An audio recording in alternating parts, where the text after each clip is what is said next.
Hello, thank you for listening to A Glimpse of the Kingdom. I'm David Pendergrass, and I have my two very special guests back on, my brother Stephen and our brother in Christ, Mark. Why don't you say hello to the audience, Stephen and Mark? Hello there. Thanks for having us. How y'all doing? It's Mark. So you've been watching the news lately? Yeah, I've been watching quite a bit of the news lately. Trump won the elections, and we all see the aftermath. Yeah, so what do y'all think about all these riots and things going on? Well, first of all, I'm surprised at how they all were predicting that if Trump lost, that all his people would riot.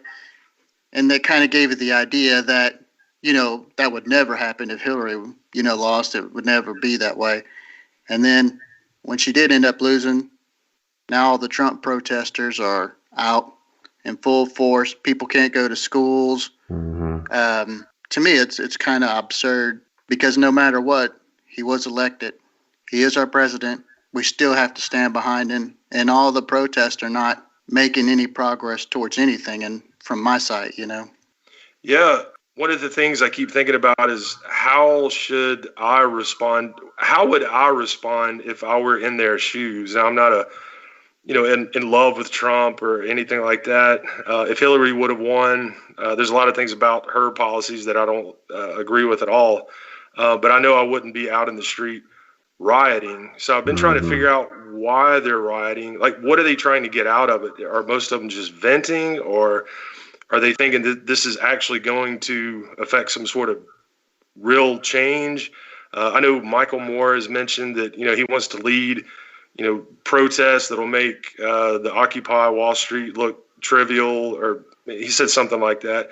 What I keep wondering, though, is this actually a good thing overall, just to let people vent, or is this just sort of going to incite more violence, or more people are going to get upset? And finally, I was talking with my wife about it, and I was thinking the age-old question: what would Jesus do? Like, what should we do as Christians? I would really like to know, David, what your thoughts are on that. How do we engage people who would want to pull us into political arguments that really can never be won? Both sides are kind of set in stone.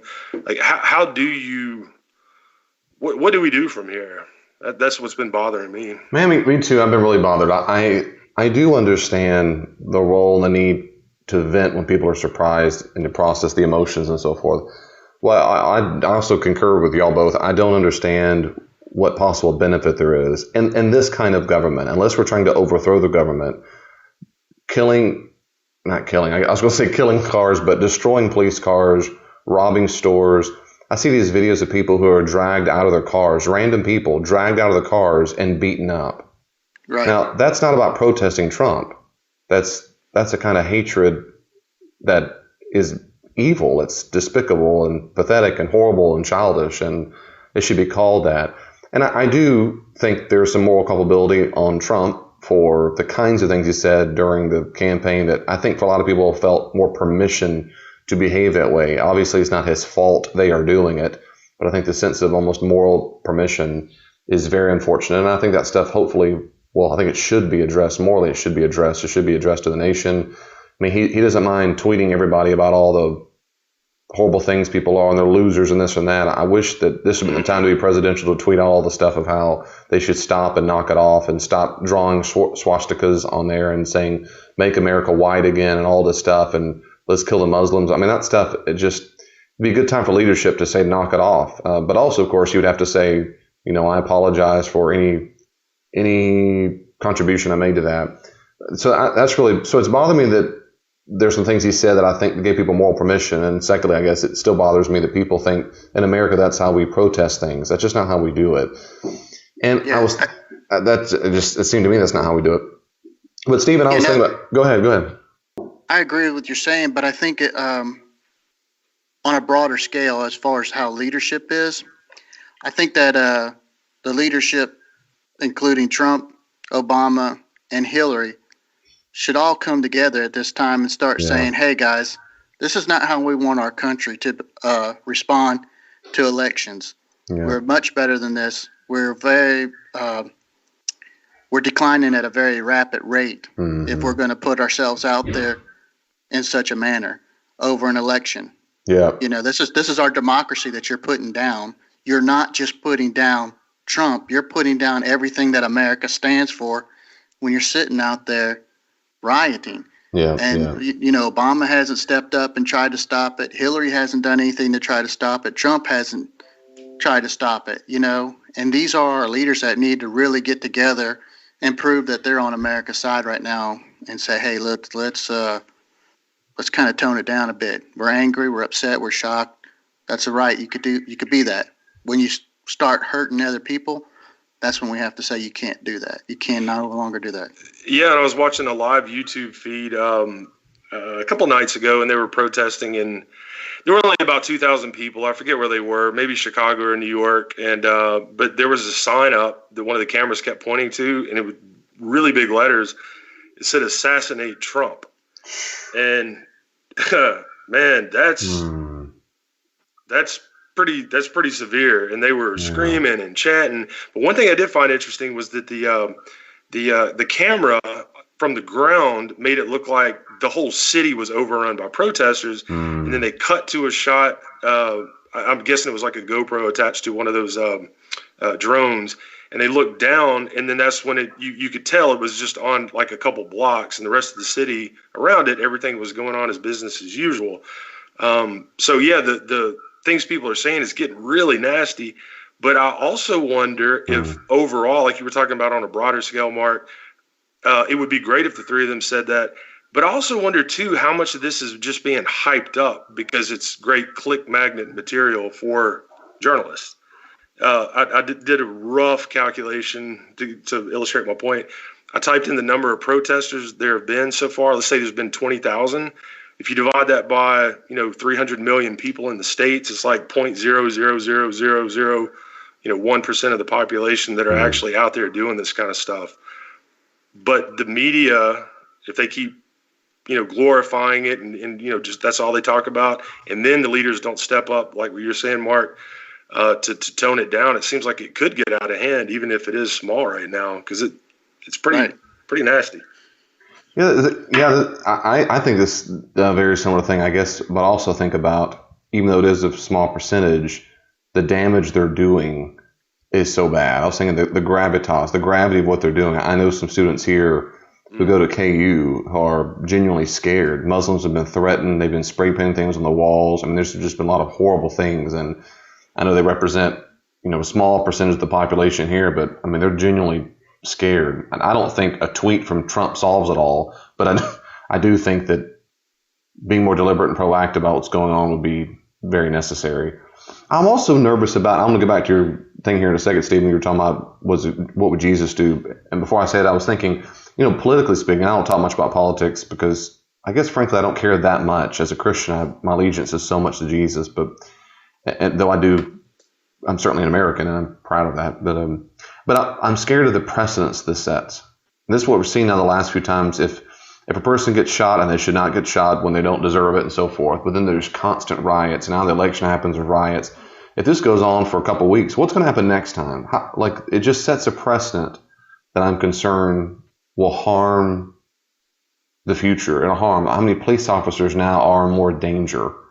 How many people are going to be hurt all because it's just a precedent. It's a dangerous precedent that I'm hoping from now on to do elections, they're either going to have, riot crowds ready. I mean, I don't know. That's this precedent. But I was going on the Jesus stuff, but I don't move on. Anything else about, I don't want to cut anybody off. Mark, I think you started to say something. No, I agree totally with what you're saying on setting the precedents. In today's society, especially with the way that media plays into just about every event that takes place, a major event, I should say, but they put it out there, and people do want to one-up it. In my opinion, they want to one-up it each time. So when you allow it to go by, like the rioting after Katrina, where the people had gone out and just looted for, I guess that's a better word for it, after Katrina. They looted everything, stole TVs and everything like that. Then Ferguson, they rioted. Same thing. They were, stealing and hurting people and setting fire to things. And now we got the riots, post presidential election, and it's the same thing. It's just that it has to get more grandiose. It has to get better than the last time so that their statements heard. And we can't put the spotlight on them. We can't allow the media to put the spotlight on them anymore, in my opinion. It has to tone down quite a bit. Yeah, and that's definitely related to what I'm. My question is there anything we could do to help stifle what's going on, bring a little more peace to the conversation? I don't know if there are any similar situations, maybe from the New Testament or Old Testament, where there's some pretty good instructions on how to deal with things like this. Yeah, I was thinking. Yeah, well, sure. I think there is. I mean, people have different views. I immediately thought, and I've been thinking this whole time. I've prayed it at my church, and I've mentioned it several times. But Matthew 5:9, that's typically called the Beatitudes, and Matthew 5:9, he says, the Greek is, "Blessed are the ones who make peace, the peacemakers, for those will be called or shall be called sons of God." And some modern translations say will be called children of God, which is fine, but I think you miss it. And if I can teach just for a second, the sons of God is almost certainly more accurate or powerful, because to be a son of God is an honorific title. In the Old and New Testament, different people, and I think even the nation of Israel, they can be called sons of God, or son of God is an honorific. Son of God, in the most average Christian mind, thinks son of God equals deity. So when Jesus is called the Son of God, like in 2 Corinthians 1:19, "For the Son of God, Jesus Christ, the one who was proclaimed among you by us," and in Acts 9:20, they proclaim Jesus in the synagogue, saying, "This man is the Son of God." So when Son of God is used of the Messiah, Jesus, people often think, oh, that means he's deity. That's exactly how they did not understand it. In the ancient world, Romans, when they spoke of Son of God, when Jews spoke of Son of God, it did not imply your deity. When a Jew said the word son of man, they would have heard something that was deity, something divine. And the Son of Man comes from Daniel 7. But Son of God was an honorific title. It's a person who had a particular special role. Well, that's really important. So when Jesus says, "Blessed are the ones who make peace, for they will be called sons of God," of course, that's just plural for they'll be called the Son of God. And it's just a very, very special VIP kind of status. Now, in the New Testament, it's almost in the New Testament, in fact, it is solely given toward, that appellation is given to Jesus. You can just look it up. Every single time Son of God that I can tell shows up, and it's only talking about Jesus, except in Matthew 5:9. In Matthew 5:9, it says you should be called the sons of God. I mean, that's very powerful to think that in the New Testament we have something Jesus, calling people that. So that's a special deal. And of course, blessed, makarioi in Greek means something like congratulations or enjoying a special advantage, things like that, or fortunate. And that's exactly, of course, we say blessed because it comes from the Latin, and beatitude comes from the Latin. And it means something like congratulations to those who make peace. You will be sons of God. And I was thinking about that, about these writers from the Christian perspective. That should be one of our chief goals. We should, of course, love our enemies. That's Luke 6. We should love our enemies and do good to those who hate us or persecute us. And so those who do persecute us, we're supposed to love them. And there in Luke 6, to love them means to do good to them, good for them. It doesn't mean at all we have to like them. It doesn't mean to have warm, fuzzy feelings. It just means you do good toward them. So biblically speaking, I would think that's got to be, it seems to me, one of the main things we need to learn from Jesus is that that's what we're about. And you cannot be beating up police cars and so forth and call yourself a peacemaker. And that's quite different from the people who protest, who do, in fact, are silent, or they walk and they just have their signs. That's right. So it's, of course, I'm not at all implying, I don't think y'all are either, but I'm not implying that all of them are all the same. You can still make peace in peaceful ways, like Martin Luther King Jr. did. No one has to get killed. Those are protests. I think now what we have are just riots. Protests accomplish things. They were peaceful. Anyway, that's a different issue. I was more about intimidation than, making a statement. Right? Is that what you're saying? Yeah, and I'm sure there are people who certainly try to intimidate. In my counseling side, what I tend to think about is the person who deals with high anxiety, high trauma. And so I'm not exactly sure what groups can do to calm down whole groups besides having leaders do this right now and have them break up in communities in which this is happening and have counselors go out there. Because I have crisis counselors, like after Katrina 9/11. Some of my professors were on the kind of call list for crisis counseling. So they're all over the country. They could be called out to break up in groups to process their grieving and so forth. If it's that bad, particularly those who genuinely are afraid, like the ones who are the Muslims who are being threatened, and people who are, I mean, these are genuine threats, and people have a right to be scared. That's different from just being scared because necessarily Trump's in the office. That is what might happen. There are people who really are in danger, getting beat up, dragged out of the cars. One-on-one, I was thinking the Christian response is to help people process that trauma well. And this is nothing novel whatsoever. Anybody in counseling will tell you, I mean, the same stuff, but it's still true. That is, the two main things. One is to listen to their pain, to validate that. So if someone's in front of me and they're screaming and yelling, well, I think the problem is, and they're just getting at it, what we do not do is create more anxiety. So we should be what they call a non-anxious presence. And telling someone to calm down doesn't really calm a person down. What calms a person down is you being calm. So ideally, if we find a person is very upset, the Christian thing is to be a peacemaker, I would say, is we are calm ourselves. And that's the first thing, is that we calm, we listen, and we validate their feelings. You sound upset. You sound so yep. And then the second major thing is to try to solve the problem if it's possible. And so if a person is real upset, we say, okay, what's exactly the problem? And if there's a legitimate need, like I'm scared for my life because my neighbor just got beat up, well, then we address the problem. If it's not, then we try to find some way to help them feel like they can make a difference. Most people who freak out, psychologically speaking, when they freak out, it's because they feel like they're in a helpless state. They're being victimized. Right. And so if we can really readjust the brain, because that happens, the limbic part of the brain, the part that's survival, the run, fight or flight kind of mechanism, it's so high, we have to validate first to calm it down. And secondly, we kind of reprogram it by having them think about problem solving. So what can you do? How can you make a different outcome next time? Or what can you do to be a peacemaker? And you switch it from that limbic part of the brain to the prefrontal cortex. And I've done that, in counseling or church work or non-church work, when people are very, very, very angry, they're screaming and hollering, taking a deep breath and praying and doing those two steps helps a lot. That's what I would think. Yeah, I have to agree with you. I worked telephone counseling referral hotline before. Oh. And that's what they told us, is just to kind of, refocus them, show them how they can basically regain control of the situation that they're in. And if not, point them to the direction where they can get help. You don't have to cave in and, get on their side and say, yeah, everybody's against you or whatever. Right. You just listen to them. Right. That's right. That's right. And, that's right. And to be clear, and I appreciate you saying it, just to say real quickly, to validate their pain does not mean you validate their point of view. Exactly. That's very different. Yeah. It sounds like you're upset, you're angry, you're sad. I hear a lot of anger in your voice. I'm sorry that you're angry. I'm sorry that you're upset. Yeah, it's very different from, they are sorry sons of guns. And I agree with you. I'd be mad if Yeah. And don't be afraid of being wrong when you're trying to evaluate how they feel. Or if you go and paraphrase back to them, it sounds to me like you're really upset over XXX. They'll tell you if they're wrong. If you're wrong, that's right. They'll say, hey, no, that's not how I feel.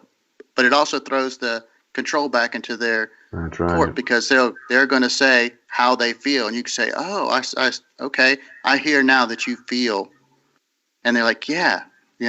So, but I agree 100% with what you were saying. It's you have to listen and respond accordingly. To sum it up easily, the preacher at the church I go to, I've enjoyed his take on the elections. He never picked a side. All he said was, come November 9th, God is still God in charge. So we don't want to put too much of our concern into who the next president's going to be, like what you said, David. And then today he took a couple minutes out to say, we really need to pray for our country. We need peace and things like that, which is great, because I know the temptation would be easy to turn it into a political thing and make some jabs at other people. So I have appreciated him doing that. But every time he brought it up in church about praying for the country, I believe in the power of prayer, but I also believe that, God works through us. David, you can talk more about that. What does that mean exactly in a situation like that? So that was really the biggest question I've had all along, is what can I do, on a daily basis to help calm things down. Is there anything I can do? Is it mostly, political leaders? Can church leaders do anything, or can just regular Christian people like me do something, Right.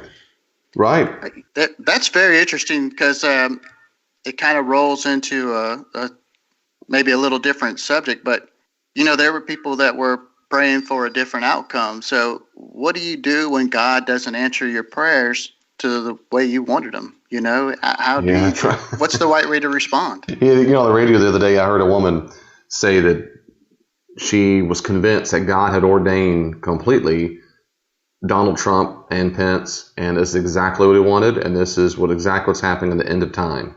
This is evidence of the end days. Like, everything is happening exactly how God had planned it. And a strict kind of Calvinist determinist would, well, not even be strict. I mean, you have to be a certain kind of Calvinist to think that it's exactly what God wanted. It's different from saying God planned is different from God caused it. Well, that's a different issue. But yeah, there are people who certainly believe that. And I'm not trying to laugh at it. I'm laughing because I don't think that way. I guess I never really thought that I never prayed that God would elect a certain person. So I hadn't thought that way before. But it seems to me, Mark, what we'd say is if the person prayed, I want Clinton to win, and Clinton didn't win, the answer is that God said no. Yeah, I know. I mean, I totally agree. But how do people process that? I mean, and it's not just with the election, of course, like what do you do when your prayers aren't answered to the way that you're liking? I mean, I've trying to defend the faith. That's one of the things that, non-Christians have asked me. Well, does God answer all your prayers? No. No, he doesn't, Right. And right. How does that make you feel? Doesn't bother me, I know. Mm-hmm. And I think that's interesting too, because I know there had to have been millions of Christians who prayed a lot that Hillary would be elected. And there had to have been millions that prayed that Trump would be elected. And it kind of reminds me of the athletes, the team that wins. I just got to thank Jesus, or God. He was really on my side in this win. And of course, it begs the question: well, what about the other guy? Like, does God really cause certain things to happen in those arenas, figuratively and literally? Yeah, sports arenas and political arenas. I certainly think, based on numerous biblical texts, that God does in fact care about who He's elected. God does care about it because I think it's a thing that affects humans. I think He cares about everything. I think God cannot not care. I mean, I think being all good, He does care what happens. Being all sovereign, He certainly oversees the whole show. Then the issue is, to what degree does God cause the election? Just because God knows what happened does not mean that He caused the election to go that way. Now, there are different Christian views on this. You can take the kind that He did deliberately cause, like the woman on the radio show. You can take a Molinist or middle knowledge approach. You can take a kind of a hands-off approach and say God just knew, but He didn't cause it whatsoever. There's different ways to look at it. My own view is that God does not cause people to do a certain thing. I think He inspires them. I think the Spirit gives humans advice. God gives us advice. And like any advice that we ever receive, we can say no or say yes. Mm-hmm. And so when I ask God to give the leaders of this country wisdom, what I'm asking for is God to give them advice. And I also pray for them and say, and the courage to follow it. And the wisdom to know that they're receiving advice from God. And that's the best I know to do. And much like I can ask God to give my children the same kind of wisdom and say, please help them know when their parents are speaking truth and love and help them obey or something. But that's it. I mean, I do not believe for a second God overwhelms them and they lose the capacity of a genuine free will. I don't think He does that. I think that God very much can and does, on a very rare occasion, do something special we'll call a miracle, and He reveals Himself in a brand new way.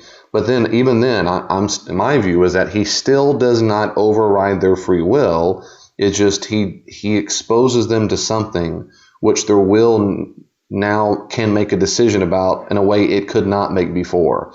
So, for example, the Apostle Paul knew who Jesus of Nazareth was. Probably not in his earthly life, probably not, but he certainly knew of the name because he persecuted the followers. but he chose not to follow this Jesus guy, almost certainly because he was crucified, and Messiahs don't get killed, and they're cursed, according to Deuteronomy. But then he meets Jesus. Well, Jesus did not overwhelm his will, I don't think. I think now Paul met the guy and realized, not just meet him, he's alive and well, and I was dead wrong. Now, having said that, I think it's the same thing with the government. So when I pray for that, I pray the government leaders do have wisdom, but it doesn't mean for a second they can say no. They can say no. They could say no nonstop and say no just like as much as I can. I pray that God gives me wisdom, and I inadvertently and sometimes maybe deliberately say no to it. That advice in my mind that says, you ought to, but. I know I ought to, or I know I ought not to, but. It's the but is my own will. And that's the very thing that I asked the Lord Jesus to help me with when he said, to be my disciple, you must deny your will, pick up your cross, and follow me. And so Christians should be defined by how much they do not have a will anymore. And I know some people find that cheesy, and I'm okay with cheesy sometimes, and I'll say this to people, and they'll say, well, David, what's your view on X, Y, Z, whatever the ethical issue is? And I'll say, I don't mean to be cheesy, but I don't have a will in this. Jesus said this, therefore I do what he said. That's it. If I were making this up, I would not have come to the same conclusion. If I were making it up, I would not say divorce was wrong, but Jesus says it's not what we're supposed to do. Okay, well, Jesus, that kind of stuff. Yeah, I agree totally with what you just said. It's it's not a causative agent per se for our prayers. It's left up to our will and our ability to submit to His wisdom and His will. I think it's a big deal that we Christians think clearly about what we're saying when we say the words, I'm praying for you, or I'm praying for them. I think it's a big deal. I think, and I've talked a lot about prayer in different sermons and blogs and podcasts and whatever, but I've done several things, but I just think it's a big deal. I think a lot of people's confusion, I think a significant portion of people leave the faith, studies demonstrate, because prayer was not answered the way they wanted. And part of it's the problem, of course, of spiritual, I call them quote unquote spiritual religious leaders, preachers, teachers. They use it in such a way to make it sound like magic. And that's something Jesus was adamant that it was not. It was not. And that's exactly why he says, don't pray like the Gentiles or the pagans do, the nations do, who heap up empty phrases. Instead, pray like this. And that's his view. In Luke's version, the disciples asked Jesus, hey, teach us a prayer. John the Baptizer taught his disciples a prayer. Why don't you teach us one? But in Matthew, it's to fight against using senseless words that try to heap up false nonsense, because that's what pagans do. They have to say the right incantation or the gods will be offended and not answer it. And Jesus is saying that's not who your Heavenly Father is like. And I think a lot of people, unfortunately, that's a big word to say a lot, but in my experience it is a lot. A lot of Christians think it is that way. And so there's a very childish response when God says no. And I find this especially true amongst skeptics and atheists when they talk about prayer and prayer didn't work. Well, studies demonstrate 48% of the time or 68% of the time it's no, and what difference does that make? That kind of stuff, I just don't find that compelling. I hear what they're saying. I don't find that compelling. I don't know what percentage. As a parent, how many parents answer more than 50% of the time what their children ask? How many times do parents say the word no? And when they're really young, I bet 80, 90% of what we say is no. No, you can't bite your sister. No, you can't have more toys. No, you can't eat more sugar. No, no, no. Now, if I just look at the stats alone, if I were an atheist, that would mean the parent doesn't exist. I must not exist because I said the word no so much. If they did an analysis and put it in a laboratory and released it in a Duke journal, that's silly to me. The degree to which I say yes to my children does not demonstrate my existence or my lack of existence, nor does it demonstrate if I am good or evil. The only way to know that is to find out why it is I said no to the things to which I said no. And the only way to know that is to ask me. Well, that's what Christians say about God. We say when we read the scriptures, you learn that God is good by nature. Jesus says it this way. How many of you would give your child a snake if they asked for bread? Or stones if they asked for fish? Those kind of things. How many of you do? Well, you wouldn't. Well, your Heavenly Father's that way. He's not a mean God. He's not a punk. So if he says no to you, he's not going to give you the wrong junk. And so I get frustrated that atheists and skeptics use it as ammunition against Christianity. I get frustrated at Christian leaders who should know better. I get sad for Christians who abandon the faith or are teeter-tottering back and forth because they have a very different understanding of prayer and prayer requests that Jesus taught us. It's really interesting to hear you say that. I forget what I was watching or reading, and essentially they said that the old argument that God, essentially, a lot of skeptics or people that leave the faith, and I was one of them for a while. We say if God is all good and all powerful, there's no way He would have allowed that to happen. And the argument against that is, but just because you can't come up with a reason doesn't mean there isn't a reason. And that really stuck with me. And hearing you say that is just more validation. I love the parent-child analogy, because there are so many things we have to tell our children no about. And I know they don't get it. But it has nothing to do with how much I love them. Nope. At all. And when you talk about a parent and a child, that's really complex. But when you think about a personal being who created the entire universe, there's no way we can begin to wrap our brains around something like that. There's just no way. I heard a guy one time say that, there couldn't be a God because what about all the, 5 million children that die each day? And, the other one is, well, if we're really that important, how come we're not the center of the universe? Or how come, this, that? And I always want to ask, how many universes have you created? I mean, really, not being hateful or anything. I mean that. Like, how do you know what you're talking about? Because I've never created a universe. I have no idea why things are the way they are. But I think the evidence is overwhelmingly in favor of there being a personal God, and that Jesus was who He said He was, and that just makes the most sense. So I have a lot of questions. Why on earth, did I have a close friend that died at a young age? Why did my parents get divorced? Why? Why? I have a lot of questions, but even though that's true, I still think the evidence points that it does exist, and I really don't know what my point is other than I like what you're saying. And thank you for that. I was going to say, first off, to correct myself, I was thinking two things. One is to correct myself. I gave the wrong analogy. In Matthew 7, 9, and 10, Jesus says, is there anyone among you who, if his son asks for bread, will give him a stone? I said bread and snake. But anyway, in verse 10, or if he asks for a fish, we'll give him a snake. So I got my other thing. But the point is still the same. The point is he doesn't do that. He says, even verse 11, Jesus says, if you then, although you are evil, know how to give good gifts to your children, how much more will your Father in heaven give good gifts to those who ask Him? And that's because He is good. But if you're outside of the family of faith, if you're outside of being a disciple of Jesus, that is not compelling to you because you don't trust Him. I imagine, of course, Stephen, you have two boys. Imagine those boys are sitting around talking to other boys and chatting, and they go, man, I heard your dad said no 94% of the time, the first 4 years of your life, 3 years of your life, man. I don't think He exists. Oh, of course He exists. Where do you think He come from? Or He must be a real villain. And the kids go, no, He's good. And they say, no, explain this to me. Why did He say no? Here. And he goes, I don't have an explanation. Well, that's my point. He's evil. He's rotten. He's a dumb God. Either look, here's the deal. Either He's good or He's not. And that kind of nonsense. Yep. The point is, they would say, I know enough about my dad to trust Him. And that's why with skeptics and atheists, I don't start with a problem of suffering and pain. And I'll tell them that. They ask the question. I'll say, there are very good answers for that. I'm happy to discuss it. But I need to tell you that I typically don't start here because I'm starting from, I trust Him and know Him more than you do, which means some of this is going to resonate much easier for me than it is you.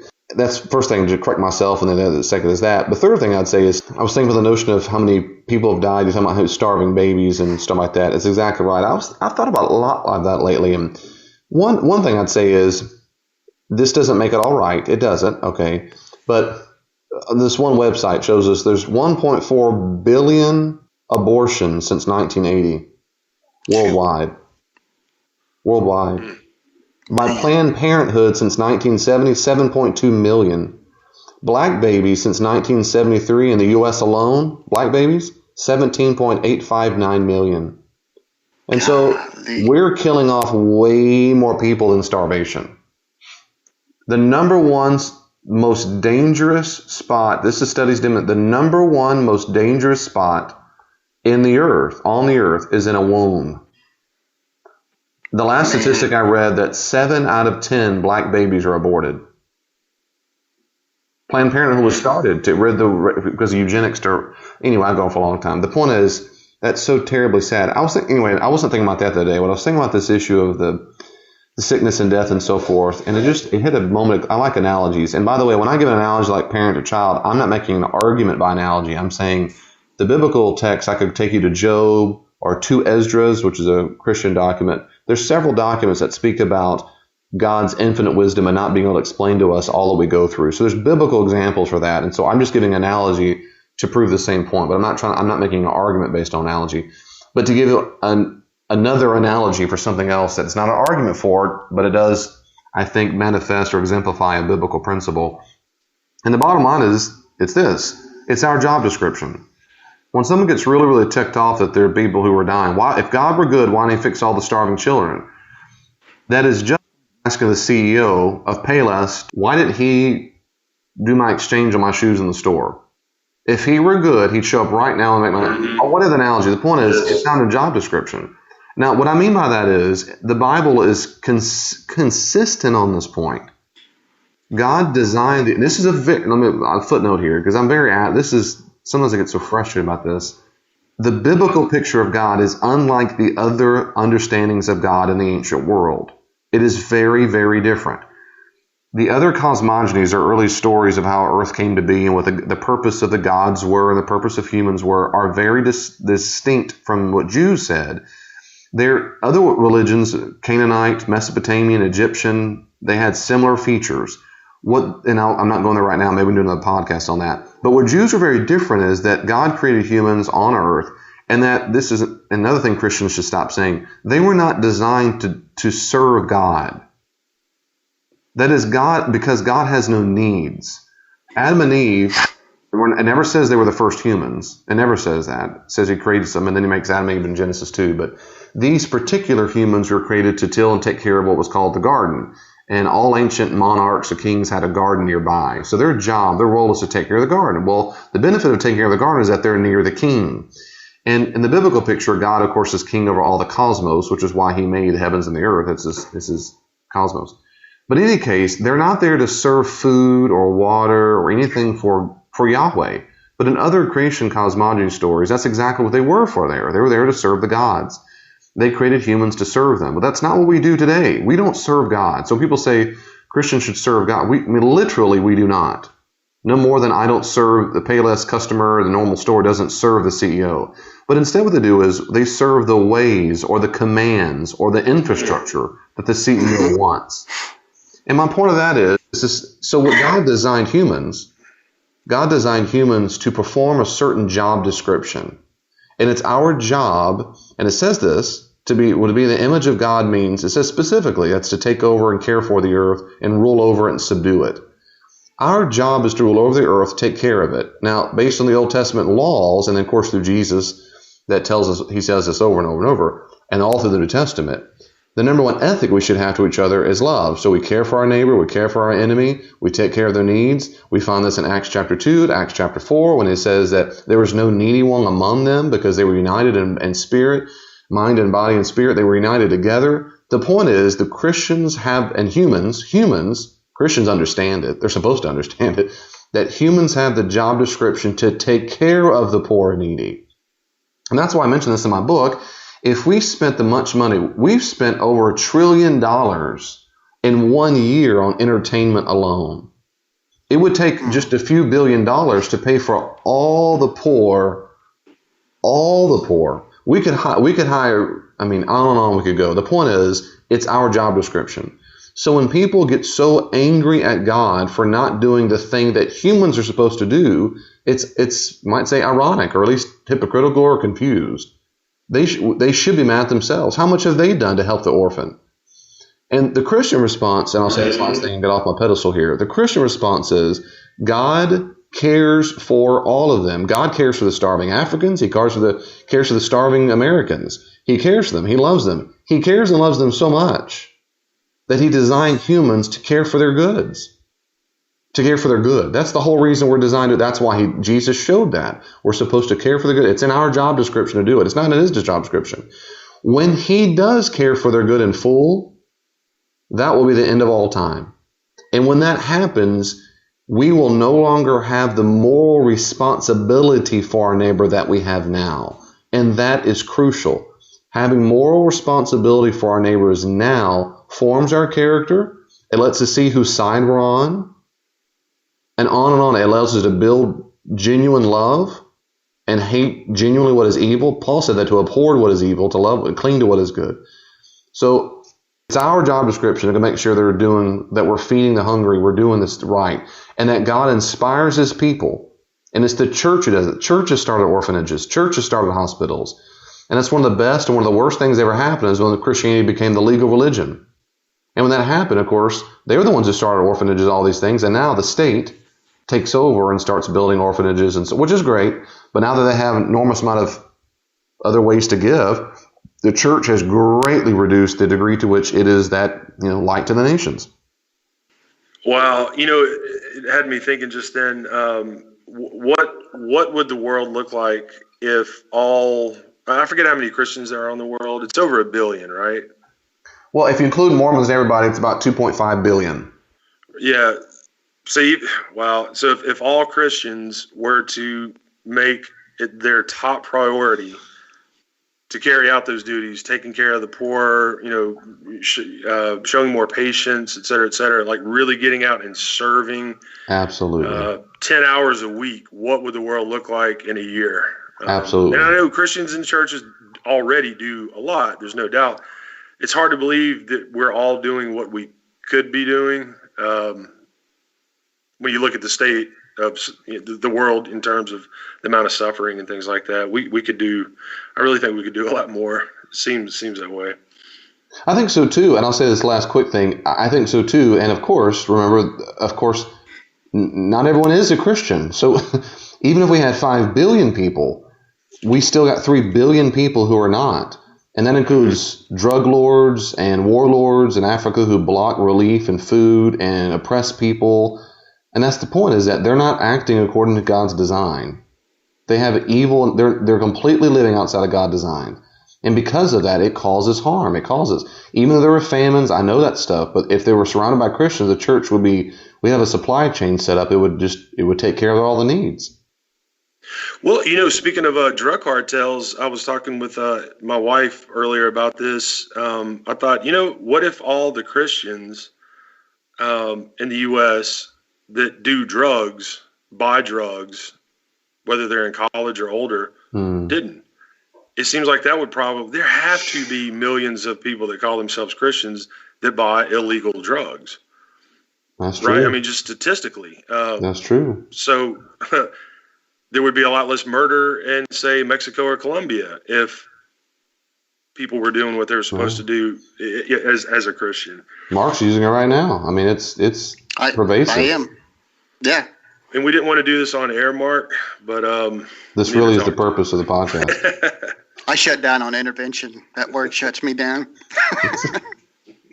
That word shuts you down.